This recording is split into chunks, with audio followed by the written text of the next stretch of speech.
It's 2025. If that doesn't sound like time for a retrospective, I don't know what is. While I'm a huge fan of the movies that came out in like the 70s, 80s, and 90s, and not so much the early 2000s, I'd argue that there's never been a better time than now to be a horror fan. Don't get me wrong, I really cherish my memories of going down to the local video store and picking out a movie. But now, all of those classics are available right at your fingertips without ever having to leave the house.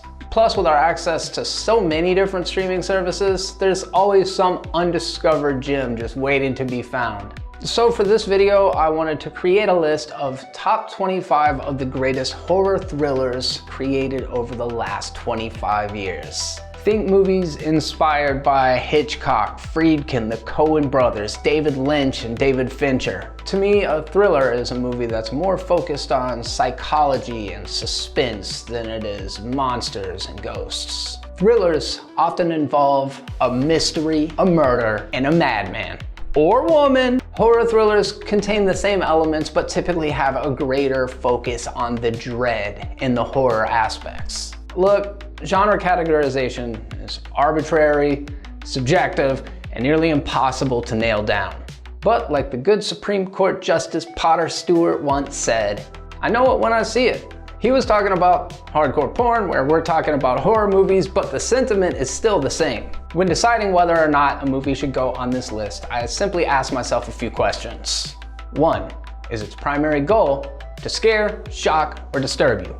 Number 2, does it prominently feature thriller tropes? Number 3, was it released after 1999? Number 4, have I seen it? If it meets those criteria, it was in consideration for this list. That said, I didn't want any one list to be dominated by one filmmaker, so I've limited each director one movie. This is not a ranking video. It's a list of fantastic movies presented mostly chronologically that I think any horror completionist should check out. There were a bunch of what I consider thrillers that I really considered putting on this list, but I left off because I didn't feel they veered far enough into horror territory. Look, like I said, this stuff is arbitrary and I'm up for a good debate, but that's just kind of the way the cards fell this time around. If there are any egregious examples that you just can't stand behind, let me know down in the comments section. Maybe you'd swap one out for another. I would love to hear your thoughts. Now, we got all the bookkeeping out of the way.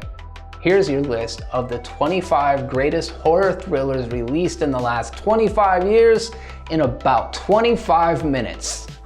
Let the thrills begin. You want some money? Some food? Oh, thank you, mister. Thank you. You know what a fucking loser you are? What? In the 1980s set American Psycho, a rich investment banker in Manhattan named Patrick Bateman, played by Christian Bale, slowly lets the mask slip on his secret life as a serial killer. Bateman is a Huey Lewis-loving narcissist, a hollow man as obsessed with living the American dream and having the perfect business card as he is with brutally murdering people. Bateman is a fuckboy. He's definitely one of those people that would wash his face with Saratoga drinking water and post grindset content on social media.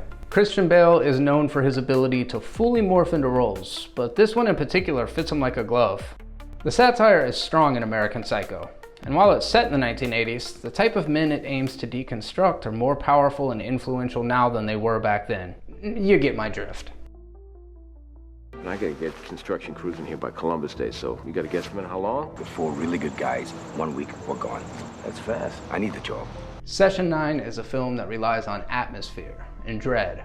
David Caruso leads an asbestos cleaning crew hired to work under extreme conditions and a tight schedule in an abandoned mental asylum. Things do not go well. As they begin to experience strange events, their personal demons rise to the surface, running parallel to a series of eerie audio tapes discovered on the property. In one of the film's most tense scenes, a character's fear of the dark comes into terrifying play, proving that the simplest of anxieties can make the most effective scares. The audio tapes in particular are really creepy and serve as a nice little analog horror device. They document a chilling story of a patient, and in doing so add a parallel layer of psychological terror. The final lines of dialogue on those tapes are haunting stuff that's stuck with me for decades. This is a film that proves a mood piece can be just as terrifying as any jump scare. The idea of a home invasion is plenty terrifying on its own. Add in a few masked intruders, a remote location, and no clear motive other than just because, and now you've got a recipe for pure nightmare fuel. In The Strangers, a young couple staying in a remote vacation home is terrorized by 3 masked assailants, forcing them into a desperate fight for survival. The premise is simple and effective enough for some easy scares, but thanks to the strong casting of Liv Tyler and Scott Speedman and a director willing to establish some interpersonal conflict between the couple, The Strangers moves from scary to tragic. Don't get me wrong, James is a dipshit. Hello. Seriously, he makes some really terrible choices. But as a horror fan, I've resigned long ago that without bad choices, horror movies would usually be a whole lot shorter and a lot less exciting for the viewer. The ending of this is a gut punch, leaving the viewer feeling empty and hopeless, which is exactly the point.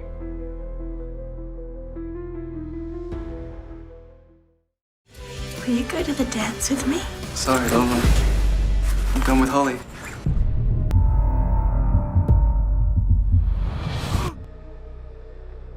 I was never a big fan of the torture porn subgenre, but I'm a sucker for a novel concept. And The Loved Ones definitely has a high concept pitch that I couldn't resist. John Hughes meets Eli Roth. It's a pitch black comedy that mixes teen movie romance tropes and brutal hostile level violence to create a film that's truly unhinged and unlike anything else I can think of. I guess there's a little Texas Chainsaw Massacre in it, but even that's kind of a reach. In it, a spurned high school girl and her daddy kidnap a boy and bring him to her home for their own private prom, whether he likes it or not. This family is twisted, and we will soon learn the depths of their depravity. If you're a fan of comically sadistic characters, cringe-inducing graphic violence, and killer soundtracks, check out The Loved Ones. It's a mental hospital. For the criminally insane. Martin Scorsese is a legend known for his crime movies. What he's often not recognized for are his contributions to the horror genre. But between Cape Fear and Shutter Island, he's proven that he understands the assignment. In Shutter Island, Leonardo DiCaprio and Mark Ruffalo play 2 US Marshals sent to investigate the disappearance of a patient from a hospital for the criminally insane on a remote island when one of them begins to question their own sanity. Shutter Island has a stacked cast. Ben Kingsley, Emily Mortimer, Patricia Clarkson, Ted Levine, and even that guy that looks like Robert De Niro but isn't. I remembered it as being Robert De Niro. Seriously, tell me that guy doesn't look like Robert De Niro. When a filmmaker of this caliber works with a cast of this caliber, you can expect that it's going to be a damn good flick. What I wasn't expecting is how much it's seemingly influenced by South Korean cinema like A Tale of Two Sisters, but considering The Departed was basically a shot-for-shot remake of Hong Kong's Infernal Affairs, I guess it makes sense. Shutter Island is a bleak psychological thriller with a conclusion that will leave you reeling. I think Darren Aronofsky must secretly hate his audience. It's like if you support his work, he's gonna ruin your whole fucking day.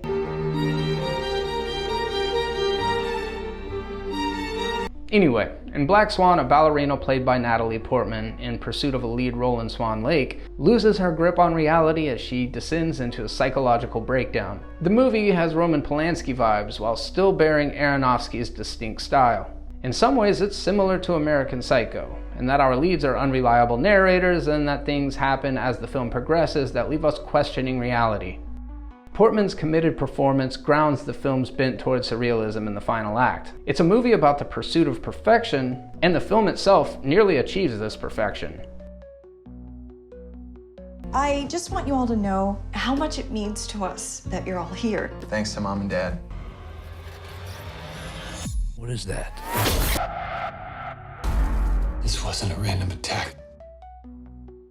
And now, we're headed back to the home invasion genre with another group of masked menaces, and Adam Wingard's You're Next. From the casting of Larry Fassenden to the perfectly staged opening scene's curated needle drop, I knew right off the bat I was in for a good time. In it, a family reunion is violently interrupted by a group of masked assailants. But what no one was accounting for is that one of the guests, who grew up in a survivalist compound, is about to turn the tables on the intruders. In 2025, slasher movies, especially the postmodern kind, are much less novel than they were back in 2011, but this movie kicks so much ass. There's catharsis in seeing the hunters become the prey, and Sharni Vincent is a convincing heroine you'll be glad to root for.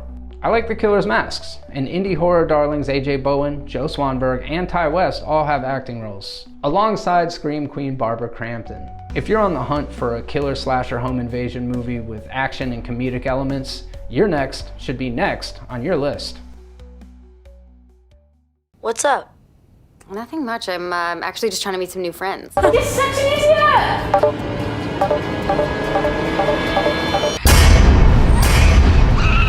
I think that I just witnessed a murder. As much as I love vampires and werewolves and creatures of the night, thrillers can often be the scariest because the monsters are real. The found footage genre can sometimes further push the illusion into terrifyingly relatable context, and that brings us to The Den. In it, a graduate student studying human behavior on a webcam site similar to Omegle witnesses a murder and finds herself the next target. This falls into the screen life category alongside films like Unfriended and Searching, but for some reason this is the one that really got under my skin. It's a bleak one that plays on societal fears of privacy and surveillance, and the end is pretty blunt and mean-spirited. But if you're in the mood for a screen life shocker, check out The Den. Osgood Perkins is well on his way to becoming a household name thanks to the release of Longlegs, The Monkey, and the upcoming Keepers. But 2015's The Blackcoat's Daughter was his coming out party. Worst case, they come on Friday and everyone goes home and has a really nice break. After all, we can't let you live here. In The Blackcoat's Daughter, 2 students at a remote all-girls boarding school remain behind during a winter break, as a third young woman travels to meet them. Emma Roberts, Karen Shipka, and Lucy Boynton lead this puzzle box of a film. 3 characters with 3 parallel stories that will ultimately collide in shocking ways. Sometimes genres overlap, and this one may not fit as neatly into the thriller category as some of the others, but its ambiguity leaves us to question the story's reality. And I really love that about it. If you're a fan of Perkins' unique voice, then this is one you can't miss. You like it? Yeah, do you? This is good. I'm very happy. I believe that the bad things in life, they can be a gift. That guy's odd. In The Gift, a young couple's life is turned upside down when an old acquaintance from the past reappears, bringing with him a string of strange gifts and a chilling secret. It stars Rebecca Hall, Jason Bateman, and Joel Edgerton, who are all phenomenal actors. And it's a psychologically complex film about consequences, a mystery of motive. It's unsettling shit, disturbing in ways that are implied instead of explicit, which sometimes is far more impactful. We're left with questions, the implications lingering long after the credits roll. The casting of a pre-Ozark Jason Bateman perfectly plays to audience expectations for the character, and Edgerton's work in front of the camera is matched only by his work behind it. I really wish he would direct a few more thrillers like this one. It's smart, subtle, and savage. A real gift of a film.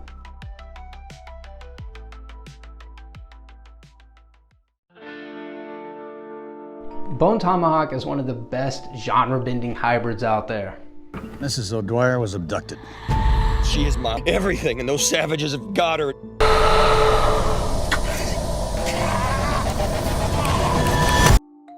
In the Old West, a small posse set out to rescue a kidnapped woman from a tribe of cannibalistic, cave-dwelling troglodytes. It stars Patrick Wilson, Richard Jenkins, Matthew Fox, and one of my all-time favorite actors, Kurt Russell. Between this, Hateful Eight, and of course Tombstone, Kurt Russell is one of the greatest Western stars of our generation. What I love so much about this movie is that it's a top-tier Western with great period detail, has really well-written characters, and is frank and unflinching in its bursts of violence. There's a matter-of-factness about it that's specific to Zoller's sensibilities.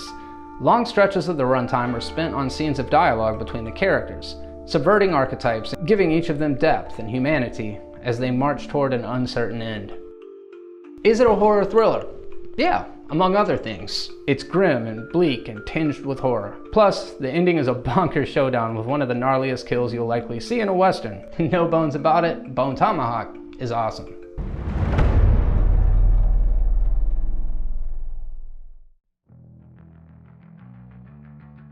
Green Room is a brutal, visceral siege movie in which a punk band gets a last-minute gig at a remote hole-in-the-wall bottle club run by neo-Nazis.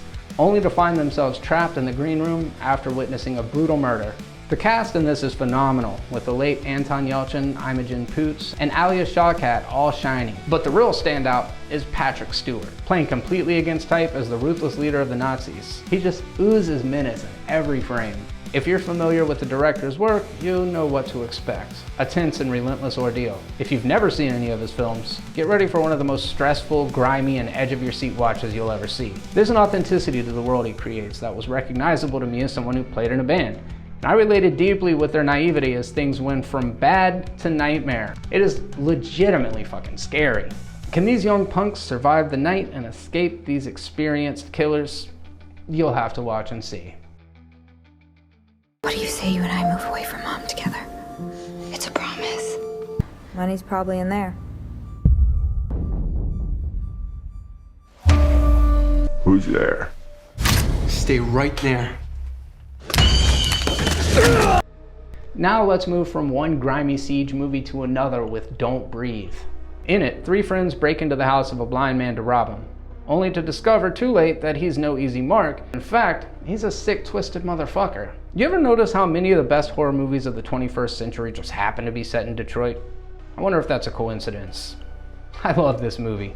My friend Julio, who kind of inspired me to make this series, totally hates it. He thinks none of the characters are worth rooting for. My youth was a little chaotic, so maybe I empathize more with imperfect characters. Even the ones that try to steal from old blind people, it turns out. But I get his point. This movie is a tense game of cat and mouse that turns the tables on the viewer. The whole thing is staged immaculately. The way the camera moves through the space, informing the viewer of the home's layout, makes us feel as trapped as our troubled leads. And Stephen Lang is scary as hell, too. He morphs from sympathetic and vulnerable to ruthless and methodical, and I was bought in at every turn. Don't Breathe explores the desperate choices that poverty forces some people to make, along with the consequences of those choices, in a way that really makes an impact. If you're looking for a claustrophobic, thrill-a-minute thriller, Don't Breathe will leave you breathless. I'm so glad you're here. Each and every one of us is on a journey. It's important to be on that journey with the people you love. You've been acting so suspicious of our hospitality. In The Invitation, a man attends a dinner party at his ex-wife's swanky house in the hills. As the night goes on, a polite but silently oppressive atmosphere begins to take over, and he starts to suspect that the hosts have a sinister agenda for their guests. Karen Kusama's direction, working with the phenomenal Logan Marshall Green, turns social decorum into a suffocating, weaponized force. This is a clinic in escalating tension, a haunting piece of horror that's more implied than explicit, which is exactly why it's so impactful. Without giving too much away, this is a film that will get under your skin and stay there, with implications that linger long after the film fades to black. If you like your horror thoughtful, implied, and absolutely haunting, RSVP to The Invitation.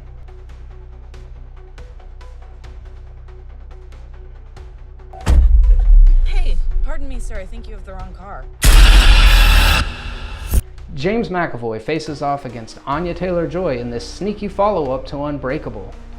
In it, 3 teenage girls are abducted by a dude with 23 different personalities and have to find a way to escape before his most dangerous personality, the Beast, takes over. James McAvoy is so damn good in this. Like, I always knew he was a talented performer, but it was this one that really shot him up to my list of favorite actors to watch. In fact, this might not even be the last time he appears on the list. 23 identities live in Kevin's body. While the synopsis and the dialogue in the film suggest that there are 23 different personalities that this character has, only a handful of them get any significant screen time, but each is well defined and display his range. My name's Hedwig. I have red socks. How old are you? 9. Don't worry. He knows what you're here for. He's not allowed to touch you. He knows that. Shyamalan movies are weird, right? And he's probably got as many good ones as he does bad ones. But for my money, this one is among the best. The less said about the follow-up, the better, and its connection to Unbreakable is tenuous at best, but Split is an undeniable showcase for its stars, and a hell of a good horror thriller. So how long has this been going on, this thing? In Jordan Peele's breakout film, a young black guy visits his white girlfriend's parents for the first time. While things are cordial enough on the surface, the fantastic Daniel Kaluuya's Chris soon uncovers a sinister secret beneath their progressive facade. This film is a revelation, proving that a comedian's ability to make astute observations can translate to incredible filmmaking. Get Out masterfully exposes a more insidious form of racism than the obvious Klan-style variety. It delves deeper to explore issues that are systemic, exposing American culture's desire to commodify and even fetishize other groups. In lesser hands, this stuff could have felt really preachy and heavy-handed, but Peele handles the material with cool confidence and sharp wit. Good to see another brother around here. Chris was just telling me how he felt much more comfortable with my being here. It's a movie that's awkward, funny, and scary in equal measure. A masterpiece of modern horror.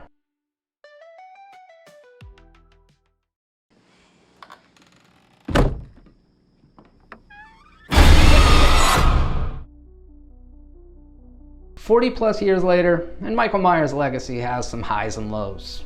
But with David Gordon Green's 2018 legacy sequel, The Shape earns his place among the Mount Rushmore of iconic slasher villains. In it, a traumatized Laurie Strode, played by a returning Jamie Lee Curtis, is still haunted by the events of the night he came home, and must once again confront the masked killer after he escapes from a mental institution. The film smartly wipes the slate clean, omitting everything that happened after the original film. In this version, Laurie is a woman fueled by paranoia, rage, and the desire to even the score. Additionally, we're introduced to her daughter and granddaughter, which offers for a chance to explore the generational effects of trauma. This time around, the characters are richer, the violence is more brutal, and the ending is incredibly cathartic. Of all the follow-ups to Carpenter's seminal classic, I think this one's the best.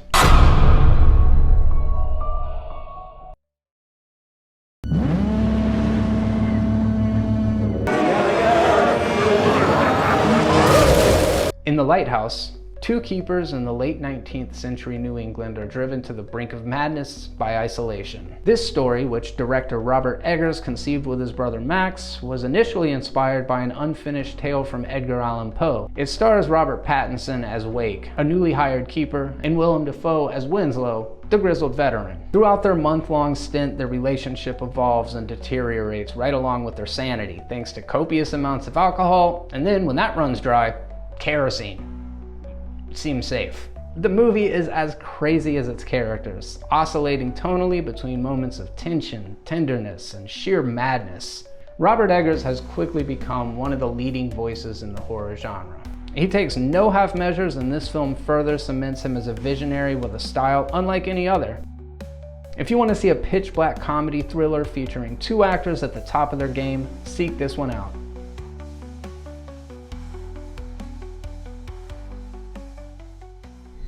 Are those black balloons in there?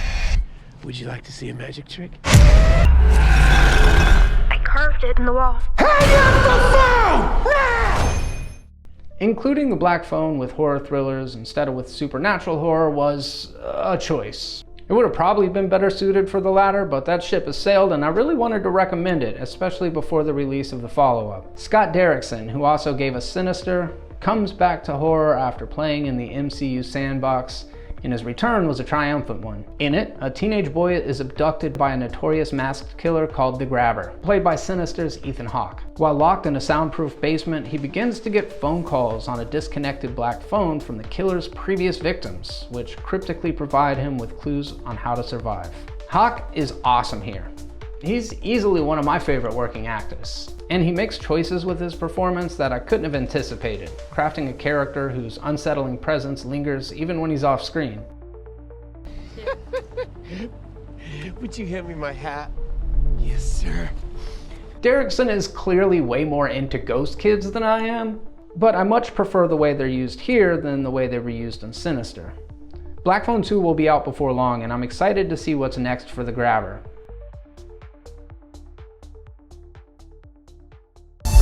This guy has been watching us since we moved in. They found a woman murdered in her apartment. They're saying the woman had her head cut off. I need to know for myself that he's been following me. In many ways, Watcher is of the classic horror thriller variety. a modern homage to Hitchcock, Polanski, and De Palma. The premise is simple. My girl Micah Monroe plays a young woman who, after moving to Bucharest, finds herself isolated and alone. When she looks out her apartment window, she thinks she sees someone looking back at her. Soon after, strange occurrences convince her that she's being stalked, but no one, including her boyfriend, believes her, dismissing her as hysterical. Meanwhile, an actual serial killer known as the Spider is roaming the streets. Does she really have a stalker, or is there something else at play altogether? I won't ruin it for you here, but if you want a slow burn that's rich in atmosphere and oozes with unease, this is it. Despite this being her only feature film, director Chloe Okuno helms this movie masterfully, with the palpable loneliness and isolation of her character seeping into every frame. She directs this movie like she's got something to prove, so give the watcher a watch.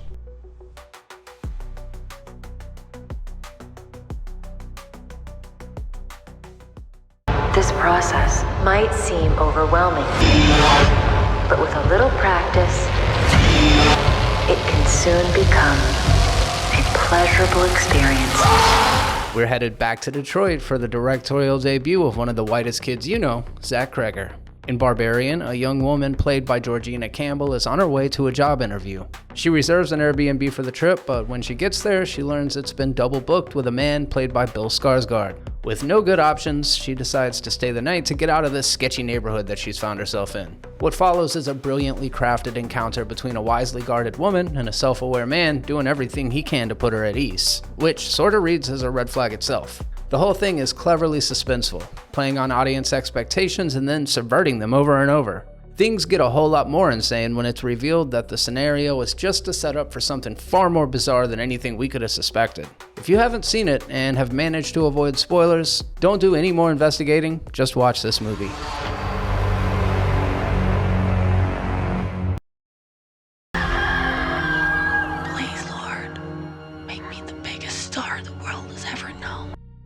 Ty West's X trilogy is incredible. And while I probably could have included X on this list as well, I feel like Pearl is the trilogy's crowning achievement. And that's thanks to the incredible work and co-writing of the film's star Mia Goth. Set in 1918, this film is a technicolor fever dream that tracks a woman's descent into madness and brutality through the lens of a classical MGM musical. Living on a remote farm with her strict immigrant mother and immobile pops, Pearl passes her time mostly in solitude, doing what women of the era did. You know, murdering animals, getting frisky with scarecrows, and dreaming of making it big in Hollywood. Maybe that was just Pearl. Things go from bad to worse, culminating in one of the most horrific endings in recent memory. This film is a brilliant character study about the mental deterioration of a disturbed woman, a story that feels so intimate because it was co-written by the star herself. Mia Goth delivers one of the best performances of the year, and that last shot during the credits is in itself worthy of recognition, as you experience a myriad of conflicting feelings just simply through her expressions. She is without a doubt one of the best scream queens of the 21st century. Are you interested in learning more about the Church of Jesus Christ? Come on in. And now, Heretic. Yet another movie that heavily plays on our adherence to social decorum at the cost of self-preservation. In it, two young Mormon missionaries, played by Sophie Thatcher and Chloe East, find themselves in the home of a charismatic older man. While things start off nice enough, he soon reveals his evil plan. To r/atheists debate them and show him he's like the smartest person they've ever met because he's done his own research. Or maybe, if that doesn't work, he can just kill them. Similarly to Barbarian, some of the most compelling moments occur in dialogue between the characters as we, the audience, attempt to gauge who can be trusted. The extended scenes of the girls discussing theology with him are straight up riveting, and their reactions as his mask begins to slip are portrayed perfectly. The three leads are phenomenal in this. This may very well be a career best for Hugh Grant, and while the full-length trailer botched one of the film's most suspenseful aspects, I swear movie studios think we are dumb. Maybe they're right. It still didn't ruin the movie for me. There were still plenty more surprises in store, and no matter how you feel about the film's exploration of religion, I think we can all agree on one thing. Don't be like Hugh Grant in Heretic. Listen, you have to come and visit. Yeah, that'd be great. Yeah? Yeah. Done. Speak No Evil. Not to be confused with 2013's Speak No Evil. or the 22 Danish film that this is a remake of, is an absolute banger with a terrible title and an even worse trailer. In it, a vacationing American husband and wife accept a holiday invitation from a free-spirited British couple they befriended. They bring their daughter to stay in the couple's remote English countryside home with their son, but after arriving it occurs to them they actually have no idea who these people are. Similar to other movies on this list, it explores the follies of politeness when others push your boundaries. Where's the breaking point? At what point do you let go of niceties and just say enough is enough? The teaser trailer for this was a thing of beauty, keeping things vague.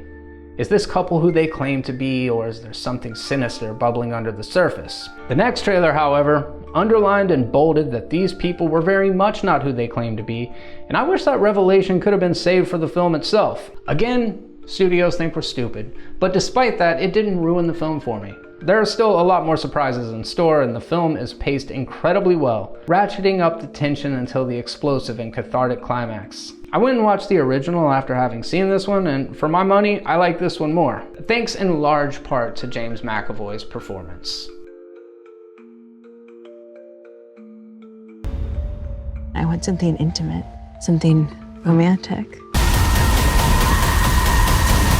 At multiple points in this essay, I've talked about how marketing campaigns and trailers can impact your experience with a movie, and not always in a positive way. I don't want to be a hypocrite by spoiling a movie I'm recommending, so I'll just say this. The marketing for Strange Darling was exceptional. The film stars Willa Fitzgerald and genre mainstay Kyle Gallner, who usually picks interesting projects. And this is no exception. Told in 6 non-linear chapters, it's giving serious Pulp Fiction vibes. When it starts, we witness a man in violent pursuit of a young woman. There's a lot to love about this movie, from its unique style and unconventional framing to the way it absolutely fucks with our expectations. And saying too much would rob the film of what makes it so cool, so I'll just leave you with this. Strange Darling is strange indeed, and I can't wait to see what JT Molnar does next.